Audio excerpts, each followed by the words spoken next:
우리에게 주신 말씀은 구약성경 시편 144편 1절에서 4절까지 말씀입니다. 나의 반석이신 여호와를 찬송하리로다. 그가 내 손을 가르쳐 싸우게 하시며 손가락을 가르쳐 전쟁하게 하시는도다. 여호와는 나의 사랑이시요 나의 요새이시요 나의 산성이시요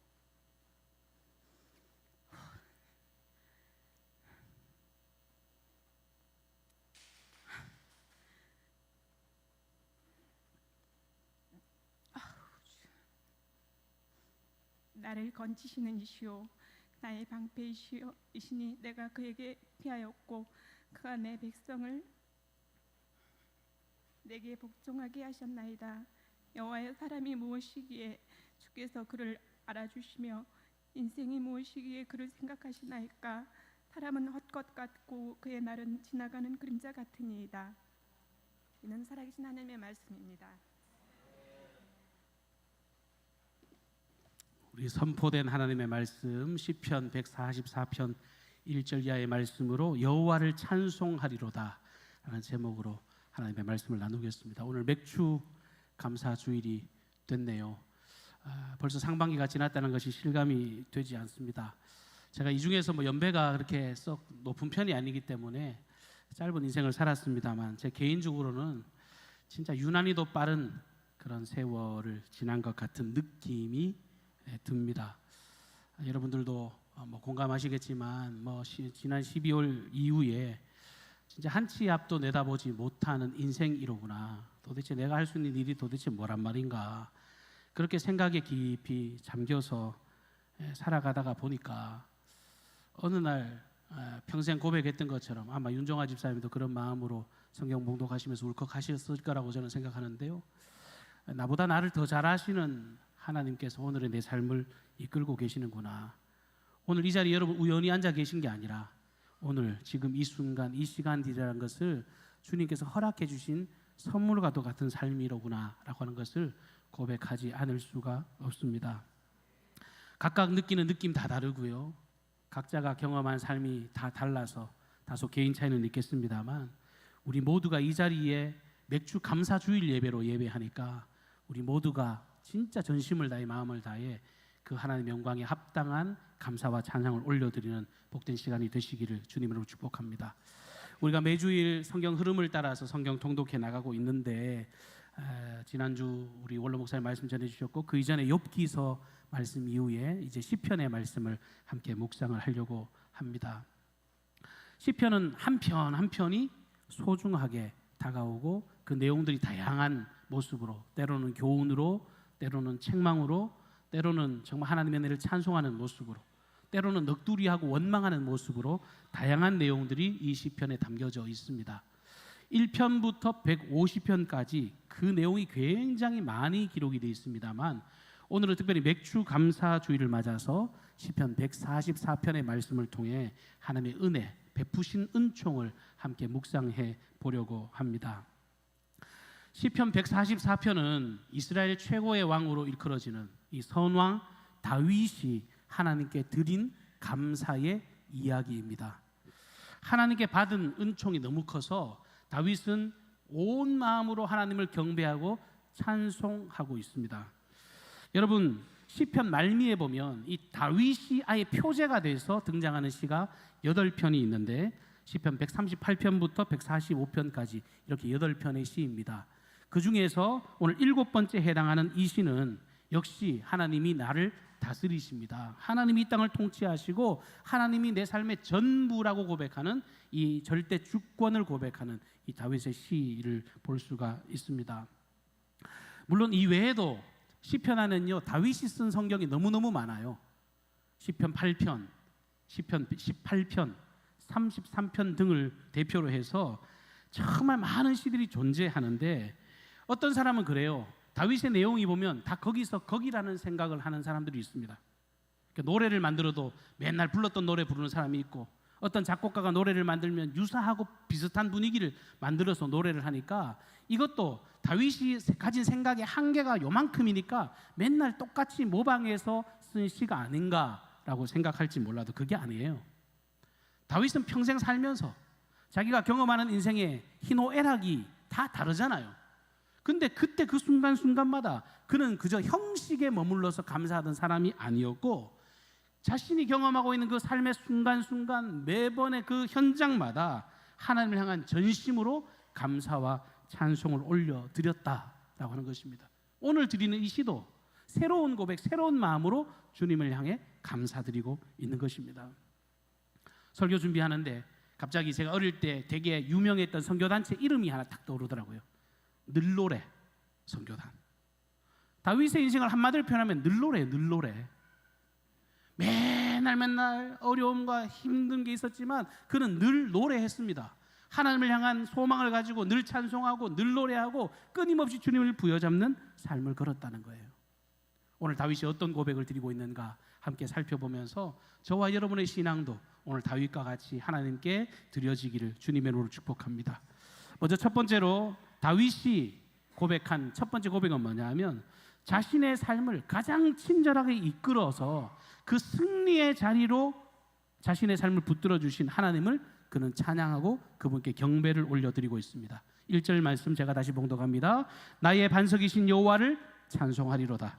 그가 내 손을 가르쳐 싸우게 하시며 손가락을 가르쳐 전쟁하게 하시는도다. 아멘.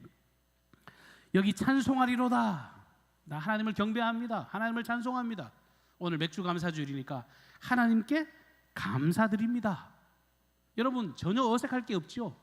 찬송하는 사람은 감사하고 감사하는 사람은 찬송하니까 늘 이 고백을 주님을 향해 드릴 수 있었습니다. 그런데 이렇게 노래 부르고 흥얼흥얼 거리고 다니면, 예전에 얼마 전에 어떤 목사님을 하나 만났는데 목사님이랑 무슨 이야기하다가 목회 인생에 정말 엄청난 나락으로 떨어질 것 같은 위기를 경험한 때가 있대요. 언제입니까? 장례식을 한번 치렀는데 그 유족들한테 쫓겨난 적이 있답니다. 왜 쫓겨났을까요? 노래한다고 쫓겨났어요. 이놈의 발칙한 인간들이, 저 예수쟁이들, 저 싸가지 없는 것들이 어떻게 남 죽은 데 와가지고 노래 부르고 앉았냐고. 그래서 목사님이 쫓겨났대요. 그때 교회가 쪼개질 뻔했답니다. 그 당시에 성도들이 연약하셨던가 봐요. 찬송과 노래도 구분 못하는. 여러분, 우리 그리스도인들은요, 어떤 삶 가운데서도 주님을 노래하고 주님을 찬양하고 주님을 인정하며 경배하는 인생들 아닙니까? 다윗이 늘 잘 나갔기 때문에 노래했을까요? 그렇지 않잖아요. 그의 인생은요 늘 나락이었습니다. 오늘 자신이 입술로 고백하는 것처럼 자신의 삶은 늘 전쟁과도 같은 삶을 살았습니다. 실제로 전쟁을 치르기도 했고, 현상적으로 이루는 전쟁뿐만 아니라 그의 삶 자체가 늘 전쟁투성이 같은 인생을 살았다는 거예요. 왕이 되기 전에도 왕이 된 이후에도 늘 다윗을 넘어뜨리고 쓰러뜨리고 이스라엘 공동체를 침범해서 정말 다윗을 어렵게 만들려고 하는 원수들의 공격이 끊이지 않았습니다. 그런데 다윗이 그 모든 시간들을 신세한탄하고 넋두리하고 그저 허송세월만 보냈는가? 그렇지 않더라는 거예요. 다윗은 아주 명확한 승리의 확신이 있었습니다. 내가 경험했던 모든 인생의 쓰디쓴 고통들, 이게 다 필요 없는 것들이었는가? 그저 고통스럽기만 하고 헛된 시간이었는가? 그렇게 생각하지 않았던 것입니다. 오늘 제가 1절을 봉독했습니다만 이 표현은요 성경에 나오는 다른 표현들과 굉장히 차별화된 아주 이채로운 성경 구절인 것을 볼 수가 있죠. 대부분의 어떤 위기와 어려움을 만나면 성경이 어떻게 기록합니까? 여호와께서 너희를 위하여 앞서 싸우시리니. 하나님이 친히 싸우신다. 내가 너희들보다 먼저 가서 싸우겠다. 이런 말씀들이 보통은 기록이 되어 있잖아요. 그런데 다윗은 뭐라 그래요? 하나님이 내가 싸울 수 있도록 직접 훈련시켜 주셨다는 거예요. 내가 이 모든 일들을 감당할 수 있도록 하나부터 10까지 내 손을 붙잡아서 내가 이런 일을 행할 수 있도록 나를 훈련시켜 오셨다. 그래서 내가 그 능력으로 내가 이 싸움에서 이길 수 있었다라고 말입니다. 자기는 자기가 직접 경험한 바를 이 시에 녹여내서 고백하고 있습니다. 예를 들면 이런 거죠. 다윗과 골리앗의 싸움 여러분 잘 아시잖아요. 이락 스타덤에 오른 엄청난 싸움이었습니다. 예수 안 믿는 사람들 입장에서 다윗과 골리앗의 싸움을 보면, 야 어쩌다가 소도 뒷걸음질을 치다가 넘어진다고 정말 돌 던진 게 그에게 맞아가지고 죽었겠지.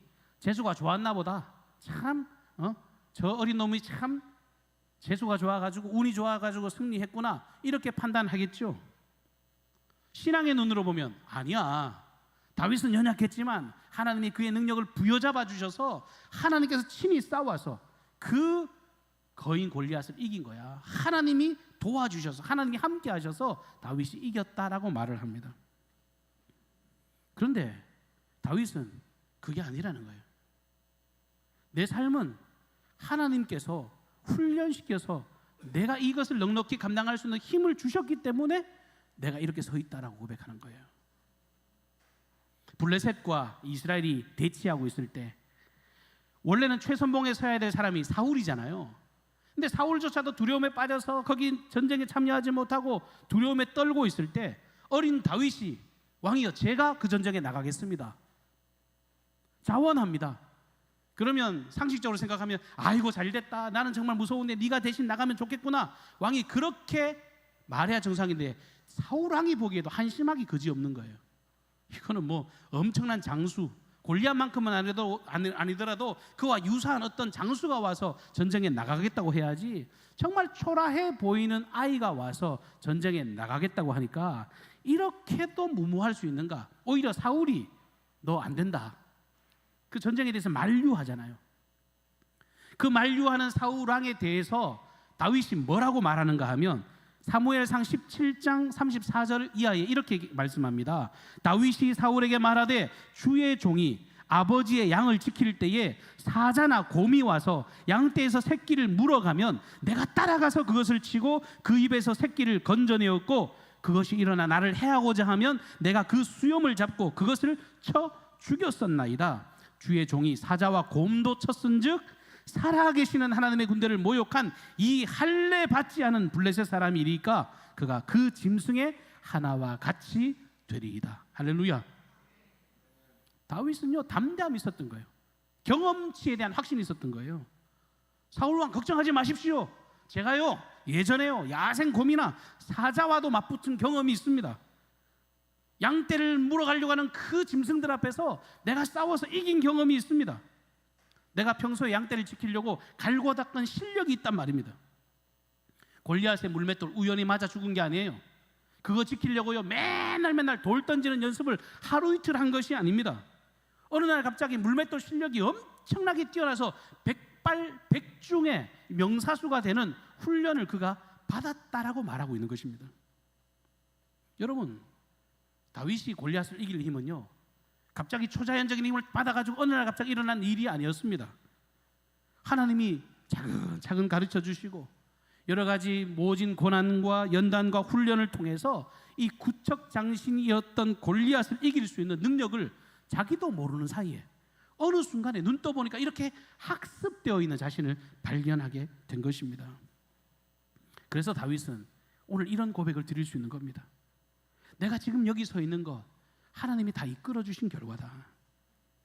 하나님이 내게 전쟁을 친히 가르쳐 주셔서 내가 싸울 수 있는 방법을 하나님이 친히 가르쳐 주셔서 하나부터 열까지 그 섬세한 놀라운 사랑의 힘 때문에 내가 지금 오늘이라고 하는 위대한 삶을 걸어가고 있습니다라고 하나님 향해 감사와 영광을 돌려드리고 있습니다. 여러분, 어떤 일을 성취할 때요 중요한 일이면 일일수록, 정말 아주 꼭 필요한 일이면 일일수록 그 일을 성취하고 완수하기 위해서 거기에 상응하는 더 강한 힘과 능력이 필요합니다. 그렇기 때문에 많은 일들을 감당하기 위해서 더 많은 혹독한 훈련이 가혹하게 주어지는 것입니다. 실제로 군대 가보세요. 사병들의 훈련과 장교들이 받는 훈련은 하늘과 땅 차이입니다. 사병들은요 온도 30도 올라가면요 그냥 깃발 하나 올려놓고 그늘에서 푹 쉬게 만들어요. 근데 혹한기 훈련이다, 동절기 훈련이다 이래가지고요 얼음장에도 들어가고 얼마나 많이 고통스럽게 하는지 모릅니다. 특별히 특전사들, 전쟁이 나면 최선봉에 서고 특수임무를 감당하는 그 군인들에게는 더한 고통의 시간들이 따르게 되어 있는 것입니다. 이런 관점에서 저와 여러분들이 우리의 삶의 모든 걸음걸음을 신앙으로 잘 해석해 가기를 바랍니다. 우리가 경험하고 있는 여러 가지 연단과 고통의 과정이 있다면 정말 하나님이 나를 얼마나 더 크게 쓰시려고 이런 일들을 베풀어 주시는가. 실제로 우리에게 더 큰 사명을 완수하게 하려고 하나님께서 이것을 감당할 수 있는 넉넉한 힘을 주시기 위해서 이렇게 하나부터 열까지 우리에게 놀라운 그런 은총으로 함께 하시는 줄로 믿습니다. 이사야 48장 10절 말씀입니다. 보라, 내가 너를 연단하였으나 은처럼 하지 아니하고 너를 고난의 풀무불 속에서 택하였노라. 나는 나를 위하여 이를 이룰 것이라. 어찌 내 이름을 욕되게 하리요 내 영광을 다른 자에게 주지 아니하리라. 하나님은 자신의 영광을 위해서라도요 우리를 섣불리 내버려 두지 않으십니다. 더 강력한 능력으로 권능으로 새롭게 일어날 수 있도록 훈련시켜 가신다라고 하는 것입니다. 우리가 상반기의 나날들을 돌아보면서 이렇게 예배를 드리고 있는데 각자가 떠올리는 그 삶의 모습들을 가만히 지나보면 뭐 감사한 것들이 물밀들 물려오는 분들도 계시겠지만 또 한편으로는 지긋지긋한 고통과 아픔의 시간들이 기억되는 분들도 틀림없이 존재하겠죠. 그런데 다윗의 고백처럼 하나님이 나를 용맹하게 하시고 나를 뛰어난 그리스도의 군단에 서게 하시려고 내 손을 붙잡아서 나를 이렇게 연단시키고 훈련시키셨던 과정임을 저와 여러분이 함께 믿음으로 고백할 수 있기를 주님의 이름으로 축복합니다. 모든 것을 합력해서 선으로 바꾸시는 하나님께서 놀라운 계획과 섭리 안에서 우리들에게 허락하신 일에 대해서 오늘도 감사하고 우리가 믿음으로 뒤쫓아가기를 바랍니다. 두 번째 다윗은 하나님께 감사드리는데요, 다윗이 드린 감사의 핵심이 뭐냐면 나는 어떤 상황 가운데서도 하나님을 온전히 바라볼 수 있는, 시인할 수 있는 믿음을 주셨다라고 하는 사실에 그는 감사를 드리고 있습니다. 내게 믿음 주셔서 고맙습니다는 거예요. 2절 말씀, 여호와는 나의 사랑이시요 나의 요새이시요 나의 산성이시요 나를 건지시는 이시요 나의 방패이시니 내가 그에게 피하였고 그가 내 백성을 내게 복종하게 하셨나이다. 하나님을 향한 끊임없는 믿음의 선포가 다윗 입술 가운데 넘쳐났습니다. 우리가 다 믿음을 가져서 이 자리에 서 있고 주님을 신앙하기 때문에 이렇게 예배 드리잖아요. 근데 우리가 하나님의 말씀 앞에서 우리를 점검해야 될 것이 있습니다. 내가 가진 믿음, 여러분 내가 가진 믿음, 큰 믿음이라고 자부하고 자처합니다만 자칫 잘못하면 이 믿음이라는 것이 실상 내가 가진 생각, 내가 가진 경험, 내가 가진 능력에 이 믿음을 가두어 놓는 경우가 허다하다는 거예요. 아니라고 주장하고 싶겠지만 실상은 믿음의 주체가 내가 아니라 그저 내 생각, 내 판단, 내 계획이 더 앞설 때가 얼마나 많은가 말입니다. 여러분 일이 잘 될 때는 아무런 문제가 없습니다. 형통할 때 무슨 믿음에 대해서 점검할 수 있겠습니까? 그런데 한계에 부딪히고 뜻대로 일이 잘 되지 않고 그러면 이내 그 강하던 믿음들이 무너져 내리는 것, 그것이 우리 인생이 가진 현주소 아니겠습니까? 신앙이라고 하는 것을 여러분 분명히 기억하셔야 됩니다. 진짜 신앙은요 흔들리지 않는 게 진짜 신앙이에요. 내 믿음, 그것을 내 느낌, 내 감정이랑 혼용하시면 안 됩니다. 내 감정, 내 느낌, 이것을 믿음이라고 착각해서는 안 된다는 거예요. 목회를 하다 보면 여러분 함께 은혜를 나누고 말씀을 나누고 기도할 때가 많이 있지 않습니까? 말씀을 전하고 함께 기도하다 보면 진짜 눈물을 지으면서 감격하는 그런 현장을 경험할 때가 있습니다. 스스로의 입술로 하나님의 말씀에 큰 위로를 경험했고 그 말씀 위에서 내가 살아가겠다고 결단하는 분들을 많이 보죠. 여러분 함께 뜨겁게 기도할 때 사람들이 가지는 공통적인 느낌이 어떤 겁니까? 울컥하고 불쑥 올라오는 이 엄청난 충만함 때문에 갑자기 없던 용기가 생기기도 합니다. 그러면서 평생 주님 한 분으로 만족하고 주님의 영광을 위해서 내 평생의 삶을 드리겠다고 각오를 하기도 합니다. 그런데 그게 소위 시험이 찾아오면 자기들이 고백하는 것처럼 스스로 그렇게 말을 하잖아요. 시험이 찾아왔다고, 나 시험 당했다고. 시험을 당하고 낙심이 되면 앞서 가졌던 그 마음은 온데간데 없이 사라집니다. 의기소침해집니다. 언제는 당장 하늘의 별이라도 달이라도 딸 것처럼 그렇게 당당하던 그 모습이 어느덧 진짜 초라하기 그지없는 자신의 삶을 경험하게 된다는 겁니다. 낙심하죠. 그리고 그 낙심의 이유를 다른 데서 찾습니다. 나는 잘하고 싶은데 누구 때문에, 어떤 이유 때문에, 어떤 문제들 때문에 내가 이렇게 살아간다고 스스로를 합리화하고 변명하려고 합니다. 여러분, 그렇게 되는데 이유는 아주 분명합니다. 왜 그렇게까지 밑바닥으로 떨어집니까? 진짜 누구 때문일까요? 그렇지 않아요. 이유는 간단합니다. 자기가 가진 믿음이라는 것, 자기가 가진 신앙이라는 것, 이 신앙의 주체가 하나님 우리 아버지가 아니라 그저 자신의 힘을 숭상하고 의지했던 까닭인 것입니다. 내가 내 인생의 주인이 되면 여러분 당연한 결과 아니겠습니까? 조속간에 마음이 바뀌는 유한한 인생, 죄인된 우리들의 인생이 무슨 선을 추구하고 무슨 의의를 드러낼 수 있단 말입니까? 내게 조그만 손해가 다가오면 낙심하고 불평하고 원망하다가 결국은 하나님까지도 믿지 못하겠다고 등을 돌리는 인생들, 여러분 주변에서 많이 보시죠? 신앙생활 하다가 하나님을 떠나고 버리는 그 인생들이 여러분 이해는 되지 않습니다만 너무너무 많은 사람들이 존재합니다. 왜? 애시당초 하나님을 믿은 게 아니라 그저 자기 감정을 따라서, 자기 생각을 따라서 종교 생활을 했기 때문에 그런 것입니다. 여러분, 오늘 다윗은 그렇게 살아가지 않았습니다. 위기와 어려움 가운데서도 자신의 힘을 의지한 것이 아니라 살아계신 하나님을 향한 믿음을 고백했습니다. 예루살렘 초대교회 감독이었던 야고보는 야고보서 2장 1절에 이렇게 고백합니다. 예수 그리스도를 믿는 믿음을 너희가 받았으니. 베드로후서 1장 1절에 베드로 사도도 보배로운 믿음을 우리와 같이 받은 너희에게 편지한다 라고 말합니다. 여러분, 믿음은요 내가 가지고 내가 내게 아니라 하나님이 주셔서 하나님을 통해 받는 게 믿음이에요. 진짜 믿음이란 건 하나님이 주셔서 하나님을 통해 받는 것이라고 하는 것을 우리 믿음의 선배들은 한결같이 그런 확신을 가지고 살았습니다. 하나님이 안 주고 우리가 그 믿음 생활을 어떻게 감당합니까? 하나님의 공급하심이 없이 이 믿음 생활을 어찌 감당합니까? 애시당초 보십시오. 눈에 보이지 않는 하나님을 여기에 계시다고 우리가 확신하고 고백하는 게 어찌 가능하겠냐 말이에요. 바른 믿음은 내 신념이 아닙니다. 위로부터 주어지는 하나님의 선물인 줄로 믿으시길 바랍니다. 기독교의 신비가 이거예요. 여러분, 세상에 어떤 종교들이 마음의 평안함을 이야기하지 않는 종교가 어디 있습니까? 세상에 어떤 종교가 기도하면 받는다는 걸 주장하지 않는 그런 종교가 어디 있습니까? 모든 종교는 다 똑같아요. 근데 기독교는 그럼 뭐가 다른데요? 힘들고 어려우니까 긍정적인 생각을 해라. 힘들고 어려우니까 기도해서 정말 공동탑이 무너지지 않으니까 기도해서 받아라. 기독교는 그런 이야기하는 종교가 아니에요.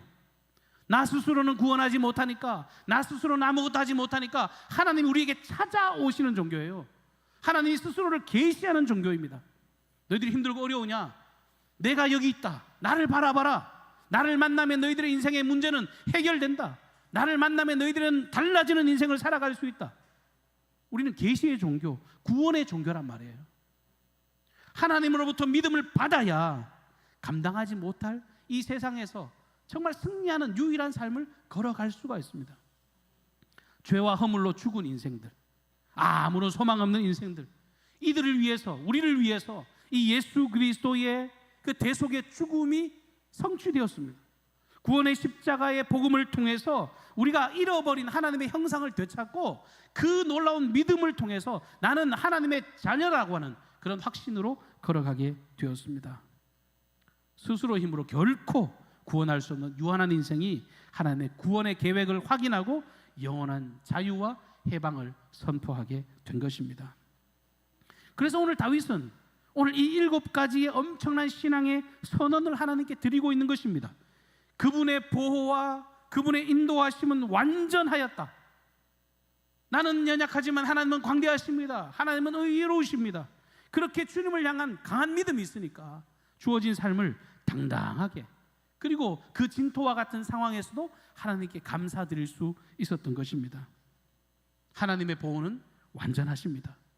하나님의 보호는 부족함이 없습니다. 날마다 고백하며 그 길을 걸어갔습니다.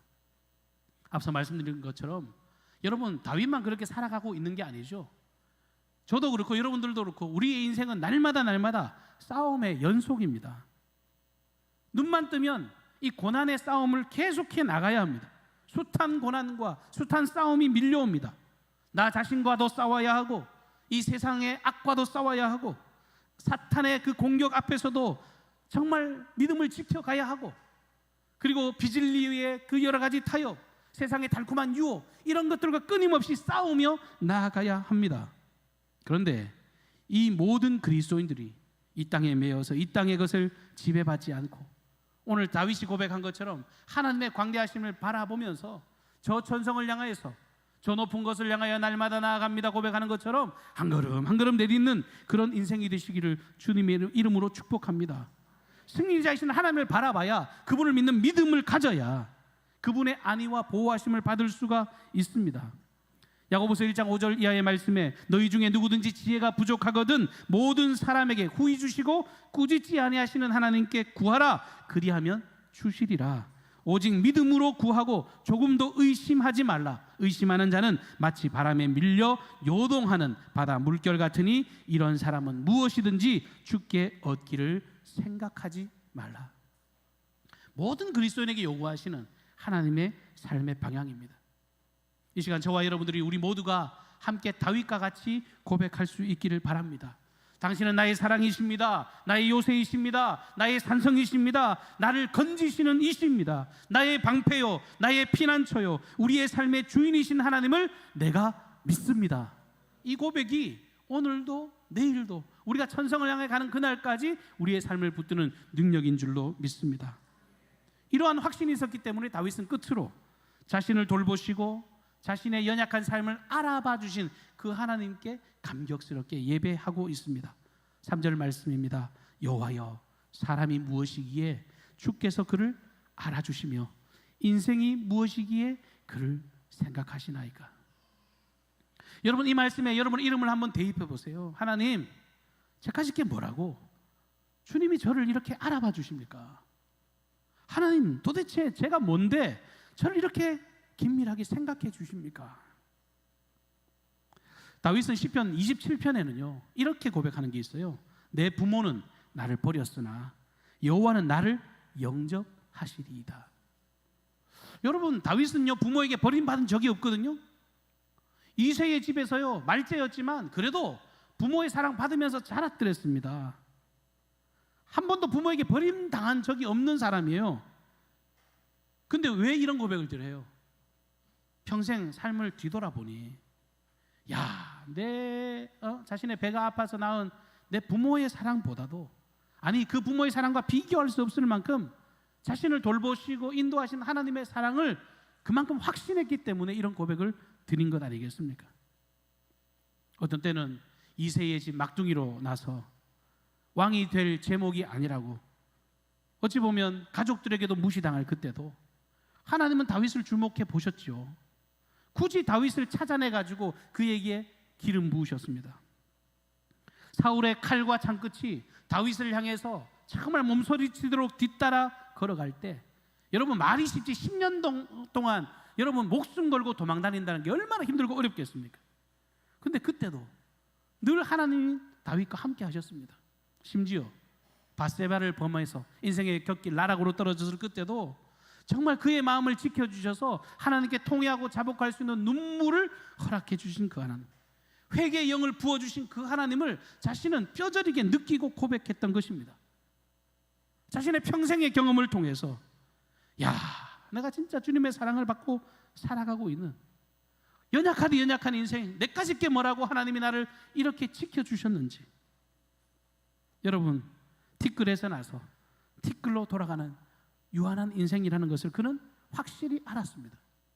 하나님 앞에서 그림자와 같이 정말 사라질 존재라고 하는 것을 겸손함으로 그는 고백하였습니다. 여러분, 우리가 티끌과 같이 보잘것없는 인생, 시편 90편 시인의 고백처럼 우리 날 계수함의 지혜를 알려달라 그런 것처럼 정말 인생이 내가 주인이 아니라 하나님이심을 경험하고 고백하게 된다면 다윗처럼 고백하는 건 너무 자연스럽고 당연한 일인지 모르겠습니다. 말씀을 맺겠습니다.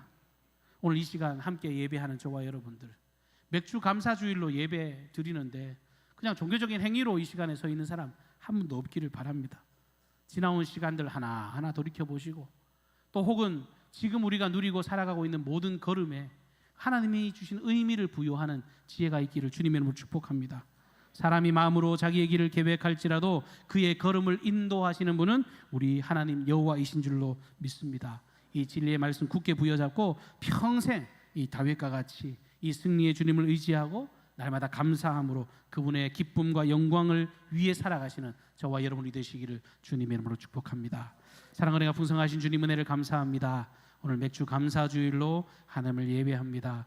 매년 돌아오는 그냥 뻔한 날이 되지 않게 하시고 정말 호흡하고 숨을 쉬는 것, 그리고 이 교회를 다니는 것, 사랑하는 가족들과 함께 삶을 누리는 것, 내 모든 삶의 모든 걸음이 주님의 은총 아래에 있는 선물임을 기억하게 하시고 여호와의 이름에 합당한 영광과 감사를 돌려드리는 거룩한 인생들 되게 하옵소서. 다윗처럼 자신의 삶의 이유를 분명히 가지고 주님께 영광 돌려드리는 거룩한 인생들 되기를 간절히 소망하옵고 예수님의 이름으로 기도하옵나이다. 아멘. 다 같이 자리에서 일어나셔서